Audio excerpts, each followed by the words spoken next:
Here are 7 beginner-friendly side hustles that anyone can try.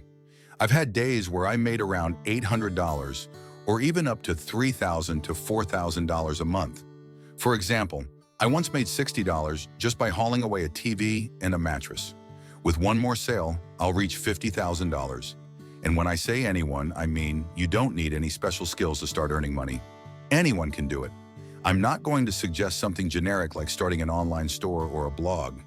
These are unique side hustles that I've personally tried or have experience with, and literally anyone can start them. When I first became an entrepreneur, I had no clue what I was doing. I experimented with a bunch of businesses and side hustles to make extra cash. I tried online businesses, service-based work, flipping items, and using gig economy apps. Some made me nothing, while others brought in $100, $500 a day, and one that even averaged $3,000 a day. So let's dive into 7 beginner-friendly side hustles you can start today. The first side hustle is Chartone. The bulk of my earnings have come from this. There were days I made $800 in one day and $3,000 to $4,000 a month. Chartone facilitates returns for online furniture companies. When someone buys an item like a mattress and wants to return it, it often can't fit back in the box. So Chartone hires people to pick up these like-new items. You'll get images, descriptions, and everything you need to post these items on sites like Facebook Marketplace or Craigslist. When they sell, you split the profit with Chartone. Some users make between $3,000 and $4,000 a month, and you can choose your own hours, making it a great weekend gig. You just need proof that you own a pickup truck or SUV. The second side hustle is Amazon product arbitrage.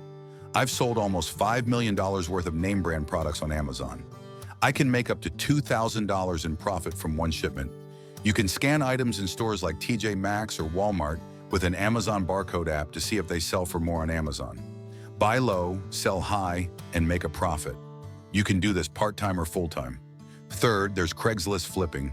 This is where you find free or cheap items like mattresses or furniture, fix them up, and resell them. Some people make $1,800 a week flipping couches alone. The key is to find high-value items that others are getting rid of and turn them into profit. The fourth hack is to use Indeed.com to find contract jobs.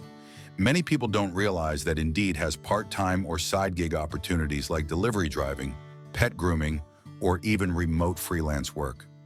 Just search for contract work in your area, and you'll find tons of interesting opportunities that can fit your schedule. Fifth, you can use Printful and Etsy to sell custom products like t-shirts or mugs. You can create designs on Canva, upload them to Printful, and Printful will automatically handle the printing and shipping to your customers on Etsy. It's a low-risk way to make money because you don't need to hold inventory. Sixth, monetize your passion. Whether it's dogs, dancing, or Pokemon cards, create content about what you love. Start a YouTube channel, Facebook group, or Instagram page and build a following. Once you have a loyal audience, there are endless ways to monetize, from selling your own products to affiliate marketing. Lastly, the 7th side hustle, and one that turned into a full-time business for me, is in the home services industry. This sector is wide open for disruption, and you don't need fancy skills to get started. Whether it's lawn care, junk removal, or cleaning, you can start by printing flyers with your face on them and offering services in your neighborhood. The home services industry is beginner-friendly, and you can quickly grow your business by contracting others to do the work for you. I hope these 7 beginner-friendly side hustles inspire you to make some extra money. If you have any side hustles that have worked for you, let me know in the comments. I'd love to hear your experiences. And if you try one of these, share how much you make. Don't forget to like and subscribe, and I'll see you in the next video.